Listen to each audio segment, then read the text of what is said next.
The Girl in the Red Dress. The winter evening settled over downtown Chicago like a soft blanket of shadows and snow. The city lights reflected off the wet streets, creating a glow that made everything look like a painting. People rushed past the bus stops, their breath forming little clouds in the cold air, eager to get home to their warm houses and waiting families. Marcus Chen stood at the corner of Michigan Avenue, waiting for his driver to arrive. As the CEO of Chen Investments, he usually didn't wait for anything or anyone. But tonight, his car was stuck in traffic somewhere across town, and he found himself standing still for the first time in months. That's when he noticed her. Sitting in a small wheelchair near the bus stop shelter was a little girl, no more than 5 years old. She wore a red dress that looked like it might have been beautiful once, but now it was faded and thin, offering little protection against the December cold. Her blonde hair was pulled into 2 small pigtails, and her face had the kind of innocence that made Marcus's heart ache just looking at her. But what struck him most was how alone she was. Marcus watched as buses came and went. People got on and off, hurrying past the little girl as if she were invisible. She sat very still in her wheelchair, her small hands folded in her lap, her eyes watching the street with a patience that seemed far too old for someone so young. 10 minutes passed. Then 20. The snow began to fall harder, collecting on the little girl's hair and shoulders. Marcus pulled his coat tighter around himself and walked over to the bus shelter. "Hello," he said gently, kneeling down so he could look at her face to face. "What's your name?" The little girl looked at him with bright blue eyes. "Emma," she said softly. "That's a beautiful name." "I'm Marcus." He glanced around, looking for an adult, a parent, anyone who might be with her. "Emma, where are your parents?" Emma's small face became very serious. "Mama brought me here. She said she needed to get something from the store. She said to wait for her." Marcus felt a chill that had nothing to do with the weather. "How long ago was that?" Emma thought for a moment. The big clock said 3. Now it says 6. 3 hours. This child had been sitting here alone for 3 hours in the freezing cold.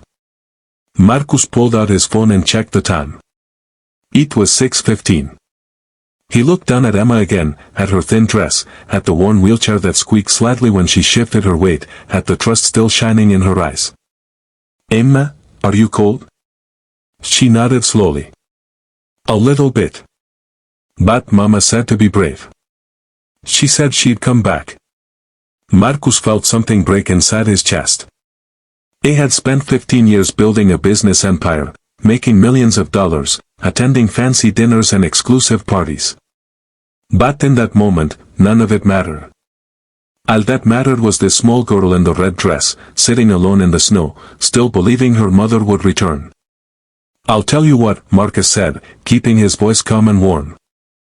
"How about we wait together?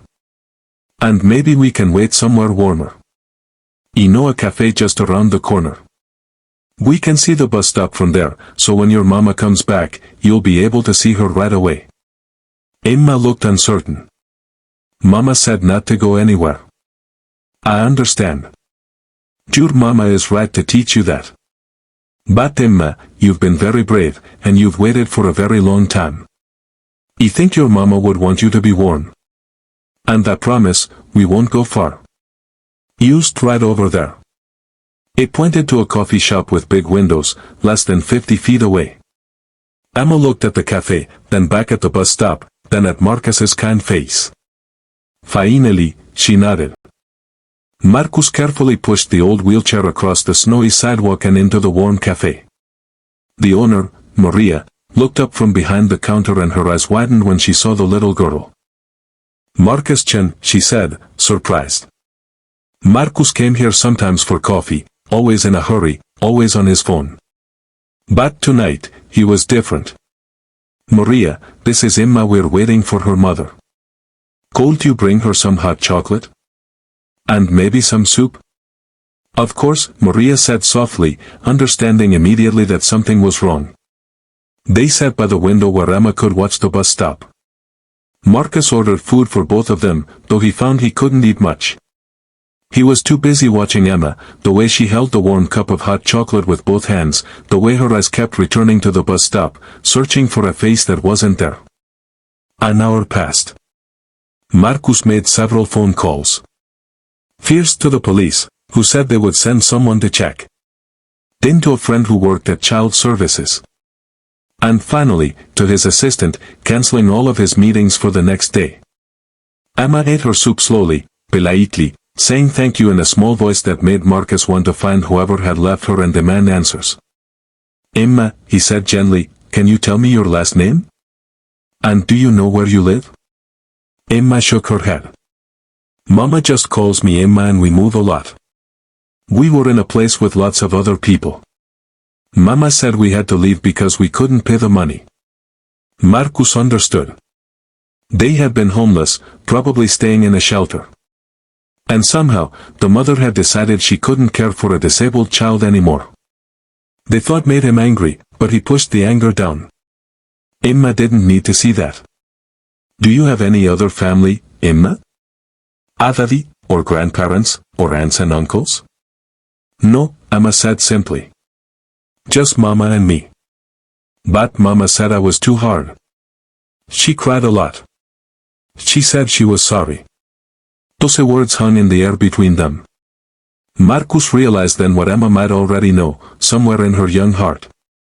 Her mother wasn't coming back. This wasn't a trip to the store. This was an abandonment. When the police arrived, Marcus explained everything. A kind officer named Janet knelt down and talked to Emma, asking gentle questions.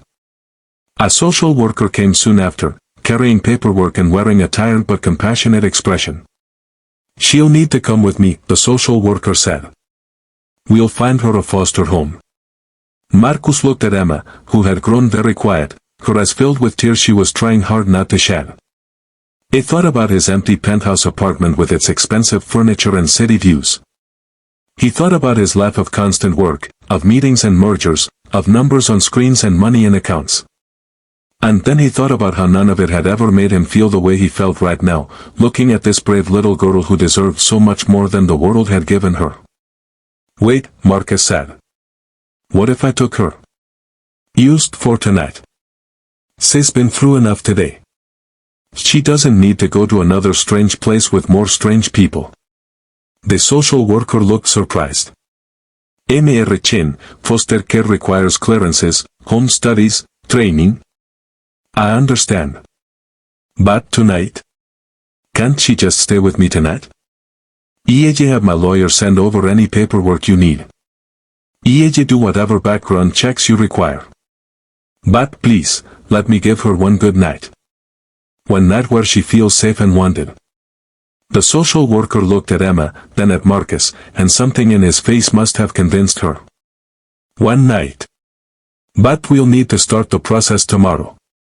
That night, in Marcus's penthouse apartment, something miraculous happened. They ordered pizza and they ate together on the floor, because Emma said it was more fun that way. He helped her take a warm bath and found one of his soft t-shirts for her to sleep in. He carried her to his guest room and tucked her into bed, surrounding her with pillows so she would feel cozy and safe. Marcus? Emma said as he was about to turn off the light. Yes. Are you going to leave too? Marcus sat down on the edge of the bed and took her small hand in his. No, Emma, I'm not going anywhere. And neither are you. Promise? I promise. Over the next few months, Marcus kept that promise. He went through the foster care process, then the adoption process. He learned how to help Emma with her physical therapy. He modified his apartment to be wheelchair accessible. He cut back his hours at work and discovered that the company ran just fine without him being there every minute of every day. And Emma bloomed. She laughed more. She played more. She started calling him Marcus Dad, which eventually became just Dad. On Christmas Eve, exactly 1 year after he had found her at that bus stop, Marcus and Emma sat together by the window, watching the snow fall on the city below. Emma was wearing a new red dress, one that fit her perfectly and was warm and beautiful. Dad, she said. Do you remember when you found me? Every single day, Marcus replied. I knew you'd come, Emma said simply. I was waiting for you. You just didn't know it yet. Marcus felt tears.